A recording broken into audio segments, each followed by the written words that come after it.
Halo dulur, jadi di video kali ini kita akan bahas tentang PC racikan saya. Di sini saya punya PC racikan sendiri, modal baca-baca di internet sama lihat-lihat di YouTube. Ngomong-ngomong, PC ini menggantikan laptop saya yang sebelumnya. Jadi sedikit cerita awal membeli laptop ini, saya menggunakan untuk desain, membuat program, untuk main game, sekedar nonton YouTube atau main sosial media. Setelah sekitar 2-3 tahun dipakai, akhirnya laptop ini tumbang juga. Gejala awal keyboard error, oke lah saya biarkan, masih bisa pakai keyboard eksternal. Lama-kelamaan, laptop ini susah buat dinyalakan. Butuh beberapa kali tombol power ditekan baru bisa menyala. Lama-kelamaan, akhirnya jadi mati total. Saya bawa ke service center dan nggak tahu kenapa katanya rusak di motherboardnya dan harus mengeluarkan biaya sekitar 5 juta. Mungkin itu harga untuk satu set, tidak hanya motherboard, mungkin harddisk, RAM, dan tetek bengek lainnya, nggak tahu. Akhirnya saya akali buat beli motherboard baru di toko online dengan spek yang sama dengan harga yang jauh lebih murah, sekitar 1,5 juta. Dan akhirnya laptop ini hanya saya gunakan untuk mendesain, membuat program, lihat-lihat YouTube atau main sosmed. Untuk bermain game saya stop dulu karena takut kejadian yang kemarin terulang kembali. Karena ya dibanding ke desain program atau lainnya, lebih banyak dipakai bermain game karena speknya yang lumayan. Jadi daripada nggak maksimal ya dimaksimalin aja, pakai ngegame berjam-jam, ngawur lah pokoknya, ngawur tok. Dari cerita itu akhirnya alhamdulillah tahun ini laptop saya tergantikan dengan PC. Speknya nggak tinggi-tinggi amat tapi lumayan lah, lebih mentingin buat game aja, lebih banyak ke game lah. Oke, sekarang kita bahas spek PC saya. Yang pertama, prosesor.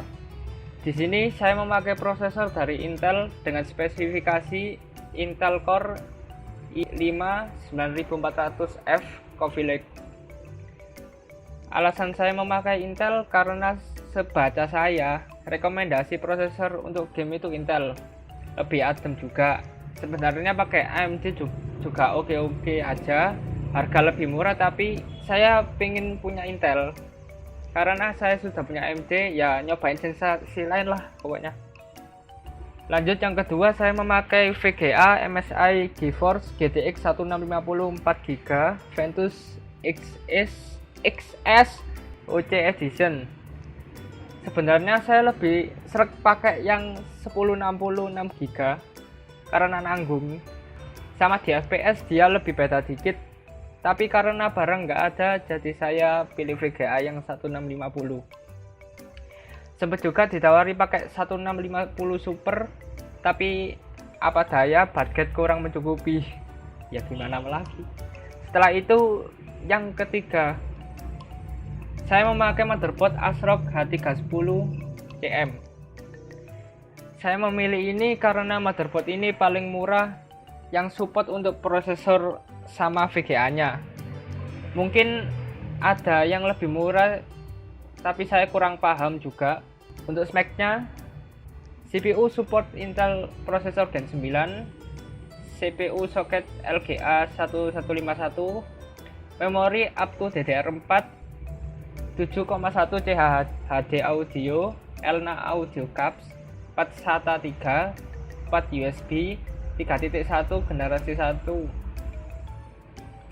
Terus ada colokan HDMI.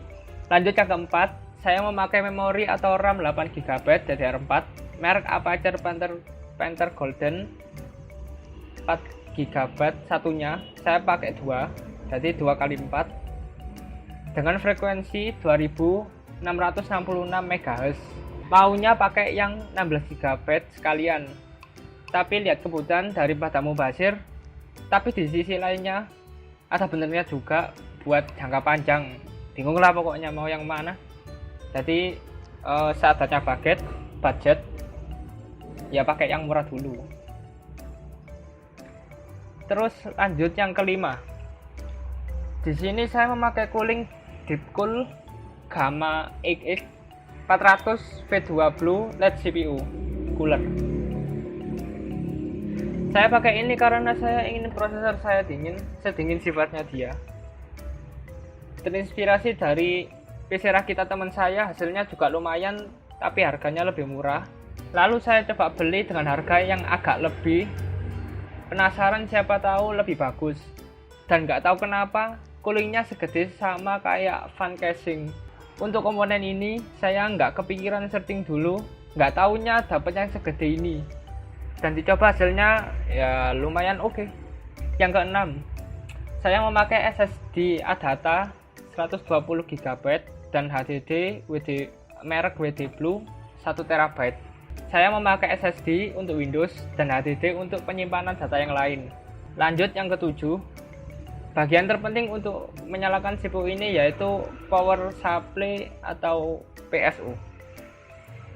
Setelah saya hitung penggunaan watt kira-kira dan pin yang akan digunakan, jadi saya memutuskan untuk memilih power supply dengan spek daya 500 watt. Terdapat dua tombol. Yang pertama untuk on off power supply dan juga ada tombol mengemaskan. Yang awalnya nggak tahu fungsinya apa. Saya kira untuk meng-off-kan lampu RGB-nya karena saya lebih suka warna solid dibanding warna RGB. Setelah dicoba, ternyata tombol itu untuk gonta-ganti warna, tergantung mood mau warna apa. Selain warna RGB, juga bisa warna solid. Banyak macam dan banyak modelnya. Casing ini tidak full tempered glass. Di bagian kiri sama depan saja yang memakai tempered glass. Dilengkapi tombol power, tombol restart, indikator ajeb-ajeb, nggak tahu, colokan audio dan mikrofon, sama 3 colokan USB, salah satunya USB 3. Alasan memakai casing ini karena harganya sepaket yang murah, termasuk 4 fan, 3 di depan dan 1 di belakang. Dilihat juga kelihatan cantik pol pokoknya. Yang kesembilan, untuk monitor saya memakai Samsung seri 22 F350 LED 22 inci FreeSync. Dilengkapi dengan power supply 12 volt DC untuk suplai ke monitor. Terdapat colokan HDMI, VGA dan tombol analog mengemaskan. Fungsinya untuk menu di tampilan layar juga on off layar.